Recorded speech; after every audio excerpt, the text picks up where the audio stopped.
Hello, everyone.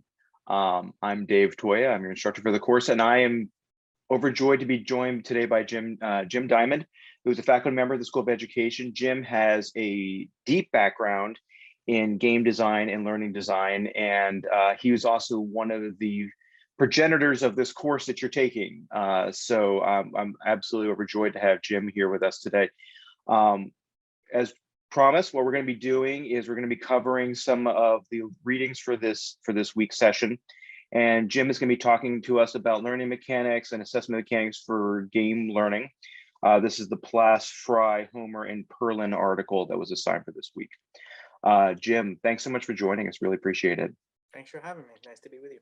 Thank you. And did I forget anything in your CV? Anything worth mentioning No, that I forgot?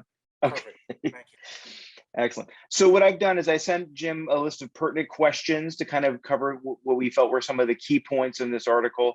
The idea is that we're not covering everything in the article, but we're going to be covering some of the key points that we want you to take away from this article that you can kind of incorporate into your game design. And so, Jim, before we kind of get started digging into this, I think it's really always important to kind of refresh our memory about what's a game mechanic. Let's talk about that again. Let's start at the beginning. What's a game mechanic? So in the simplest sense, a game mechanic is a verb, right? Game mechanics are the things that you can do in a game space. So at the very, very basic level, a game mechanic is jumping, running, talking, shooting, climbing, right? All of the things that we imagine video gamers doing, or any game player doing when they're playing a game. So in the context of a learning game, they are the verbs, the things that players do that are associated with learning behaviors. Great. And in the past, how have students surprised you in any way by bringing in some new verbs that we're not used to seeing? I'm kind of throwing this question at you, but I'm not sure that I've seen surprises. I think what gets really interesting are the combinations that students think of, right? So learning is rarely so simple a thing as jump, right? Or learning is rarely so simple a thing as multiply. And so what I have seen very interesting student work in is, are the combinations of mechanics that they think are important for enabling learners to practice certain skills in the game space, but that also enable a teacher or an educator to see evidence of learning. Right. So I think what gets really, really interesting, especially as students think very hard about what learning behaviors look like, is this combination of mechanics, right? And how they work together to accomplish goals in the game, but then also to serve as evidence of learning. Okay. So when I think of this, what immediately comes to mind, especially since we're talking about video games, are combination moves, right? So when you start playing a game, you might just learn how to just throw something or just kick or just hit. But then eventually, as you progress, your skills build and compound, and the knowledge is scaffolded as you go through it. So you can do more and more complex moves. And there are plenty of examples of history of fighting games, for example, that exactly right. Yeah. Build on that. Okay, great. Well, that's great. That's excellent. And so from a learning model, we're going to use those same kinds, that same modality, that same kind of thinking to build up combinations of skills that students can interlock and build on as they move, as they progress through the game. That's right. While at the same time, ensuring that, we can look at those mechanics in isolation if we need to, right? If we really need to know that a student can, engage in some what seems to be relatively simple behavior associated with a learning objective, then the game ought to give us an opportunity to do that, right? So we want to be able to look at them on their own, and we want to be able to look at them in combination. Yeah. Well, wonderful. Thank you. That's a great explanation. Really appreciate that.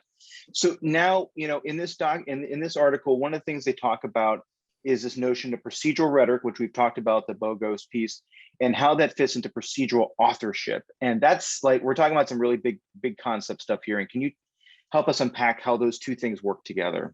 Sure. So broadly speaking, so procedural authorship is an older idea, right? In media studies, but Janet Murray did a lot of writing about it, right? And broadly speaking, procedural authorship is the creation of texts that allow readers to do things with the text, right? So if we and texts broadly understood, right? A game is a text, a movie is a text, a book is a text, a couple of sentences are a text.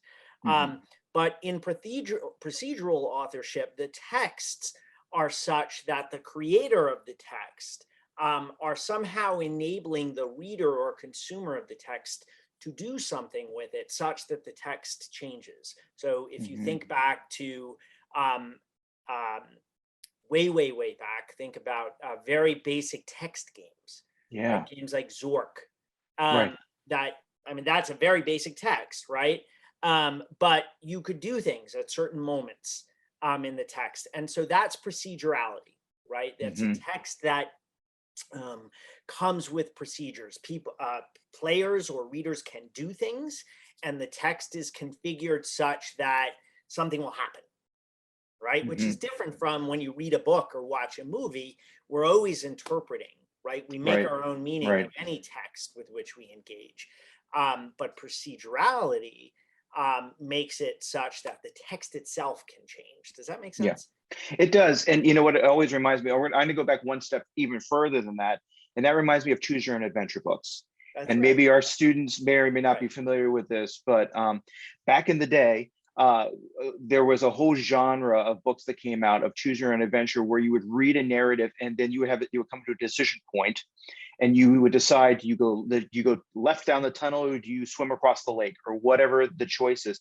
And the outcome of the narrative would change depending on which choice you made at that point. That is you're talking about that, it reminds me, because that really feels like the grandfather that led to, that being implemented in a digital version in games. And now we're seeing more complex versions of that in the kinds of games we see today. Exactly right. Yeah. Exactly right. Yeah. Okay. And so then procedural rhetoric is the further iteration of that.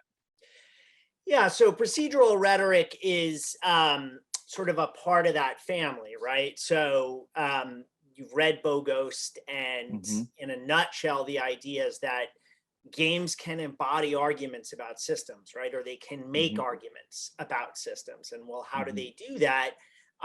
It's through rule systems, right? And it's through the mechanics, the interaction of the player with the mechanics inside a rule system, right? So the designer of a game basically creates the universe of things that a player can do and that a player cannot do, at least in fair play, right? We're always breaking rules as players, which is also interesting. But the system, as a designer has put it forward, is a type of argument, right? So Bogost, that's a pretty wide-ranging discussion, right? But if you think about serious games, games that may have been created to give players some insight into a political system, for example. We might think of that as a simulation, right? A political simulation. Sure. Then the things that a player can do and a player cannot do is a kind of argument about a system in the world as a designer understands it, right? And so that's a very interesting lens through which to look at not necessarily all games, in my opinion, but certainly games that are a reflection of something that exists in the real world, right? I think it starts to get a little trickier with abstract games, right? So what's the procedural rhetoric of Tetris, for example? It might be there, right? But I think you can follow it through a lot more clearly. Again, when you look at games like current games like Red Dead Redemption or The Last of It, or any number of games, right? Where you can do these things, you can say these things, You cannot say these things. Mm-hmm. And that is sort of the world that the designer is enabling in this game space. Right. So one example I talk about in the class a little bit is a game I've been playing a lot, which is Far Cry 6. And in that game, you play a guerrilla fighting in a guerrilla warfare in a South American, Central American country. And the fact that you are a guerrilla alone, right, is a demonstration of that. You're not fighting for the establishment. You're trying to overthrow the establishment, and therefore your actions are somewhat dictated by activities that overthrow the government in that process. That's right. So a number of years ago, actually many years ago, more than a number, there was a game that was famous for a little bit. It was called September 12th, and it was produced by a game developer and theorist named Gonzalo Frasca. And in the game, the player could do one thing, and only one thing, which was to target people who looked like terrorists coming out of buildings, right? Now, the aesthetic was very cartoonish. It was almost cute in some ways. But it was a bird's eye view. You as a player, right? You saw crosshairs. You could imagine yourself as a bomber. And the interesting thing was, well, you could do it, and you could try to be precise. But the dynamics of the game were set up such that you could never be that precise, right? That sometimes you missed the person that you thought was a terrorist, and you wound up killing other people. Or sometimes you did hit the person, but it turns out that person was not a terrorist, right? So Frasca was making a clear argument in that game, right, via procedural rhetoric, right, that there was this world in which you could go and drop bombs, but you couldn't ever anticipate all of the outcomes, right? So I think that's a very interesting example, a very interesting political example of procedural rhetoric. Yeah, absolutely. Well, thank you. We really appreciate you helping us unpack that one, because that's a big one. And